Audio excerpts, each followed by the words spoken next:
Hello everyone, কি খবর সবার? আজকে চলে আসলাম নেক্সট লেকচার নিয়ে।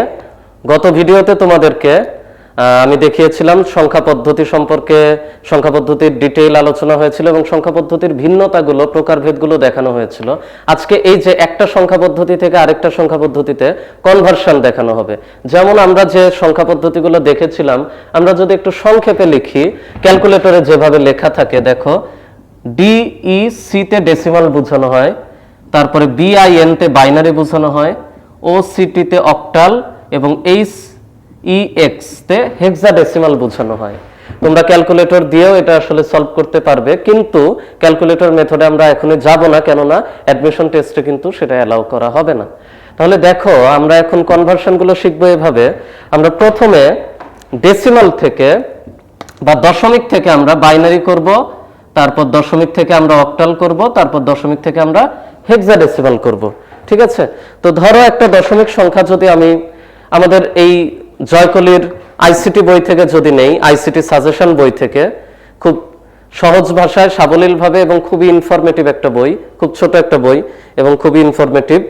তোমার এখান থেকে যদি আমরা একটা প্রবলেম সলভ করে দেখাই ডিরেক্ট তোমাদেরকে, তাহলে একটা দশমিক সংখ্যা আমরা লিখতে পারি বা ডেসিমাল নাম্বার লিখতে পারি। ধরো 526 526.125। এটা হচ্ছে একটা ডেসিমাল নাম্বার। আমরা এই নাম্বারটাকে একবার বাইনারি করব, অক্টাল করব এবং হেক্সাডেসিমাল করব। খেয়াল করে দেখো, এখানে একটা দশমিক। এই বিষয়ে আগে একটু বলে রাখি যে এই দশমিককে কোনো একটা সংখ্যা, মনে করো যে এরকম একটা সংখ্যা, এই যে দশমিকটা, তোমরা আইসিটির ভাষায় এটাকে বলা হবে র্যাডিক্স পয়েন্ট। র্যাডিক্স পয়েন্ট, এটা খুব ইম্পর্টেন্ট একটা এমসিকিউ হইতে পারে। র্যাডিক্স পয়েন্ট, এবং র্যাডিক্স পয়েন্ট থেকে সর্বডানে যদি তুমি যাও, সেটাকে বলা হবে লিস্ট, এলইএএসটি, লিস্ট সিগনিফিক্যান্ট বিট, মানে খুবই কম গুরুত্বপূর্ণ একটা বিট। এবং তুমি যদি সর্বডানে যাও, তাকে বলা হবে মোস্ট সিগনিফিক্যান্ট বিট। সবার ডান পাশের যে নাম্বারটা সবচেয়ে ছোট, সেটাকে বলা হয় লিস্ট সিগনিফিক্যান্ট বিট, এবং সবার বামে, তার মানে সবচেয়ে বড় নাম্বারটা, যেহেতু এগুলো স্থানিক সংখ্যা পদ্ধতি বা পজিশনাল নাম্বার, সেই কারণে এদের অবস্থানের কারণে এদের ভ্যালু চেঞ্জ হয়, বাড়তে থাকে। তো সবার ডানের নাম্বারটা হচ্ছে এগুলোর মধ্যে সবচেয়ে বড়, তাকে বলা হয় মোস্ট সিগনিফিক্যান্ট বিট। দেখো, এখন এই নাম্বারটাকে আমরা বাইনারি করার চেষ্টা করব। প্রথম দিন তোমাদেরকে বলেছিলাম যে বাইনারি সংখ্যা পদ্ধতিতে আমাদের বেস হচ্ছে 2, তার মানে বাইনারিতে 0 এবং 1 ব্যতীত কোনো নাম্বার নেই। বলতো, কোনো একটা সংখ্যাকে যদি আমি 2 দিয়ে ভাগ করি, তাহলে ভাগশেষ কি কখনো 2 বা তার চেয়ে বেশি হওয়া সম্ভব? না, সম্ভব না। কেননা কোনো একটা সংখ্যাকে আমি যে সংখ্যা দিয়ে ভাগ করব, তার ভাগশেষ অবশ্যই সেই সংখ্যা থেকে ছোটই হতে হবে। তার মানে আমরা যদি একটা সংখ্যাকে 2 দিয়ে ভাগ করি, তাহলে তার ভাগশেষ অবশ্যই হয় 0 না হয় 1, এই পর্যন্তই হবে, কিন্তু 2 অথবা 2 ক্রস করবে না। তার মানে বাইনারি সংখ্যা পদ্ধতির যে দুইটা অঙ্ক 0 এবং 1, আমরা এর মাঝেই ভাগশেষ পাবো। ট্রিক্সটা আশা করি ধরতে পেরেছো। তাহলে এখন আমরা চলে যাই সরাসরি, এটাকে আমরা বাইনারি করব।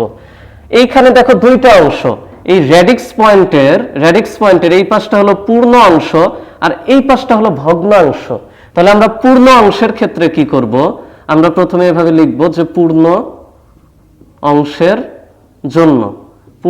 জন্য আমরা করব 526। এই জিনিসটাকে আমরা 2 দিয়ে ভাগ করব এবং ভাগশেষ সংরক্ষণ করব, কেননা ভাগফল যা ইচ্ছা তাই আসতে পারে। তবে ভাগশেষ 2 দিয়ে ভাগ করলে 0 এবং 1 এর বাইরে কিছু হবে না। তাহলে 2 দিয়ে ভাগ করি এবং ভাগশেষ সংরক্ষণ করি। দেখো কি হয়, 2 দিয়ে যদি ভাগ করি,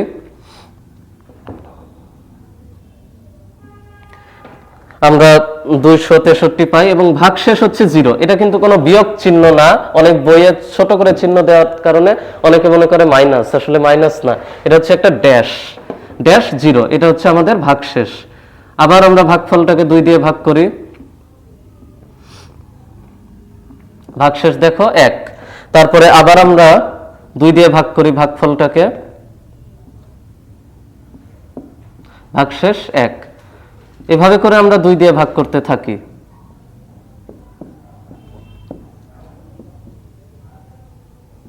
দেখো 16 দুগুণ 32 ভাগশেষ 0, 2 দিয়ে ভাগ করলে 8 দুগুণ 16 ভাগশেষ 0, 2 দিয়ে ভাগ করলে 4 দুগুণ 8 ভাগশেষ 0, 2 দিয়ে ভাগ করলে 2 দুগুণ 4 ভাগশেষ 0, 2 দিয়ে ভাগ করলে 2 অক্ষে 2 ভাগশেষ 0।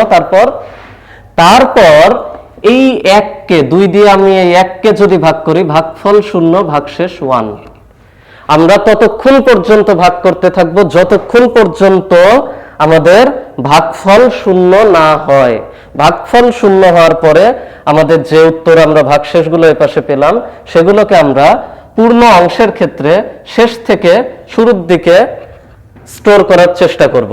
তাহলে আমাদের দেখো রেজাল্ট কি হবে। আমরা যদি শেষ থেকে লেখা শুরু করি, তাহলে আমাদের 5 to 6 বেস 10 এই দশমিকের বাইনারি আমরা কি পাবো, দেখো লেখা শুরু করি। 1 0 0 0 লিখি, 1 1 2 3 4 5টা 0, 1 2 3 4 5টা, 1 2 3 4 5টা 0, 1 1 1 0, 1 1 1 0। অবশ্যই বেস হবে 2। আমরা এই বই থেকে প্রবলেমটা সলভ করে ফেললাম। তারপরে দেখো আমাদের কিন্তু অর্ধেক উত্তর হয়েছে, পূর্ণ অংশের। ভগ্নাংশের উত্তর কিন্তু এখনো হয় নাই। ভগ্নাংশের জন্য আমরা যেটা করব একটু পরে আমি করে দিচ্ছি। তার আগে একটা ছোট্ট প্রশ্ন, অনেকের মনে হয়তো অলরেডি প্রশ্নটা চলে এসেছে যে ভাইয়া কেন আমরা নিচ থেকে উপরের দিকে ভাগশেষ নেওয়া শুরু করলাম, কেন আমরা উপর থেকে নিচে ভাগশেষ নিলাম না? তার একটা খুব ইন্টারেস্টিং উত্তর আছে। দেখো আমরা যদি ধরো উপর থেকে নিচে ভাগশেষ নেওয়া শুরু করতাম, তাহলে কি অবস্থা দাঁড়াইতো দেখাই। এই 0কেও তো 2 দিয়ে ভাগ করা যায়, তাহলে কি হয়, আরেকটা 0 আবার 0, তাকে 2 দিয়ে ভাগ করলে আবার 0 আবার 0, এইভাবে করে পুরো বোর্ড কেন আরো 10-15টা আরো অসীম পর্যন্ত তুমি ভাগ করো, তুমি 0 0 0 0 0 0 পেতেই থাকবে। তার মানে এই ভাগ কখনো শেষ হবে না। তুমি যদি উপর থেকে লেখা শুরু করো 0 1 1, কিছু দূর যাওয়ার পর দেখবা 0 আসতেই থাকবে আসতেই থাকবে। সেই কারণে আমরা আসলে নিচ থেকে উপরে স্টোর করি, যাতে করে দেখো সামনে যত 0 থাকুক না কেন আমাদের শুরু কিন্তু হবে এই নাম্বার থেকেই।